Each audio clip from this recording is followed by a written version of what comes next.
Hey guys, welcome back to my channel. In this video I will be giving you an updated first generation Apple Pencil review.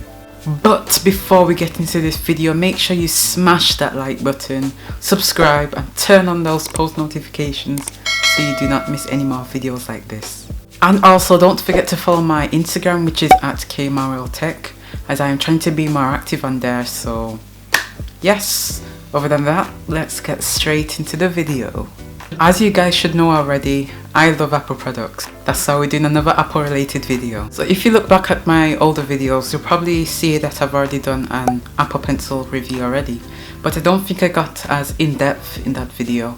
So I just thought I would update it with some new opinions and new facts that I found out with the Apple Pencil first generation. So I have been using the first generation Apple Pencil for almost 2 years with my 2018 9.7 inch iPad. So to make this a fair review, I will be talking about the pros and cons of the iPad and the Apple Pencil. So I guess let's talk about the first pro, and that is that you can edit and rearrange text. So this is especially convenient as sometimes when I'm writing paragraphs or whatever, sometimes I write it in the wrong space.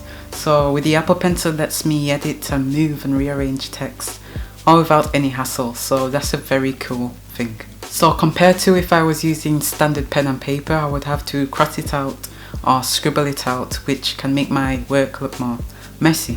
And that brings me to another pro, which is that you can easily erase bits of writing easily.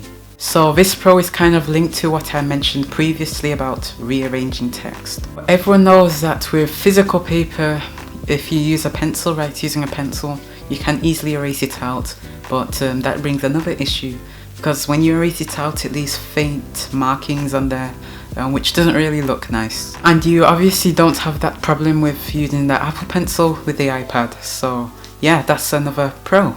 However, on the flip side, the tip of the Apple Pencil can wear down very quick, especially if you are pressing hard on the screen. So when the tip of the Apple Pencil wears down, because it's made out of plastic, scratching against glass, what this does to your notes is that it creates, when you write a stroke, it creates these alternating dots or whatever, which kind of ruins your work. So that is a very big issue with the Apple Pencil, but Apple included an extra tip when I bought the Apple Pencil. However, Apple also sells a pack of 4 tips for £20, which I think is very overpriced. I don't think it's worth £20, which is the same in US dollars. But yes, this is one of the issues with the Apple Pencil, especially since I've been using the exact Apple Pencil with the same tip for a year, and no wonder I was getting all these issues. But another reason why I really love the Apple Pencil is that I don't have to carry around loads of notebooks and books. I can just carry around my iPad with the Apple Pencil, which is obviously much more lighter, especially if you're carrying it in a backpack. So yeah, especially if you're a student, you're probably walking around university campus or whatever, and your backpack could be very heavy with all the books and notebooks, so that's something you don't get with the Apple Pencil and the iPad. And this also reduces all the clutter that you can have on your desk or table with all the extra notes, but obviously your notes are stored in the iPad, so you're not going to have loads of paper scattered around everywhere. So yes, that is a pro. Now let's talk about perhaps one of the biggest cons, and that is charging the Apple Pencil. Quick disclaimer is that this is only an issue with the first generation Apple Pencil. You won't get this issue with the second gen Apple Pencil with the iPad Pro.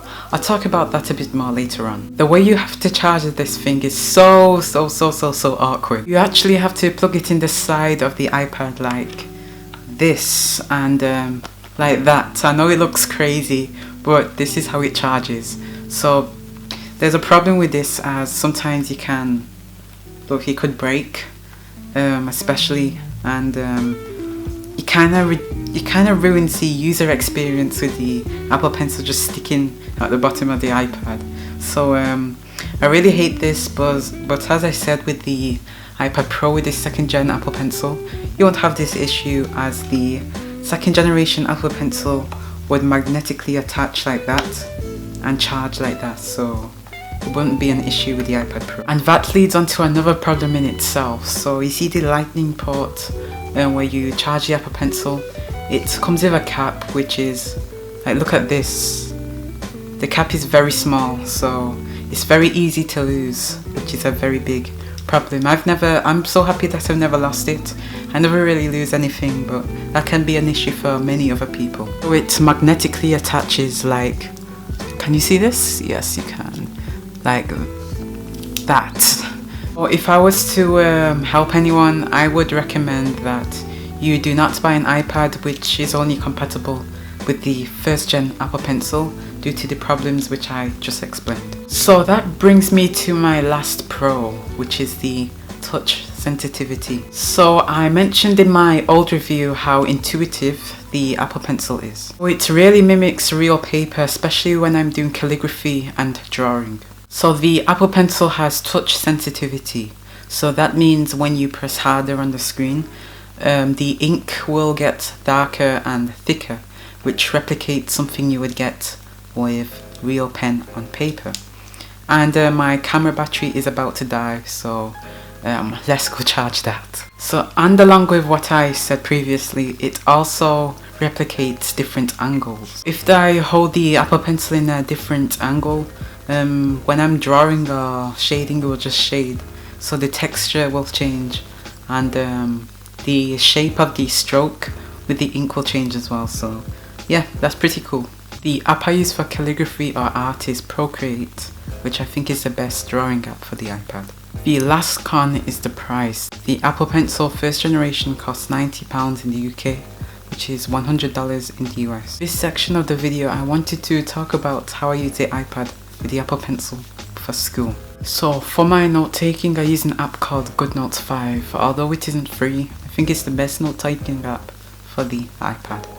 I spoke about this in my favorite apps for iPad video, which you can watch by clicking in the eye in the corner, and yeah, so check that out. So for school, I don't make any fancy notes or anything. I just read bits from the textbook and practice with some exam style questions. So in this case, this question is asking me which blood vessels carry blood into the heart, which I know is the vena cava and the pulmonary vein. So I'll write the answer down on the iPad. Then after that, I'll mark them when I finished to see which questions I got right and wrong. So some people were asking me how I got so good at maths, and yeah, here we go, the nerd inside me has been revealed.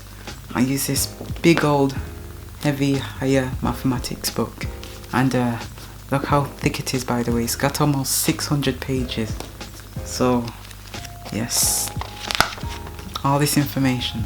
Anyway guys, that's it for this week's video. As I said earlier, make sure you leave a like, subscribe so you don't miss out on any more videos like these, and don't forget to follow my Instagram and Twitter, which is at KMRLTech. And yeah, comment down any video suggestions you may have, as I'm running out of video ideas. So yeah, that would really help me out. Anyway guys, thank you for watching this video, and I'll see you in the next one. Peace out.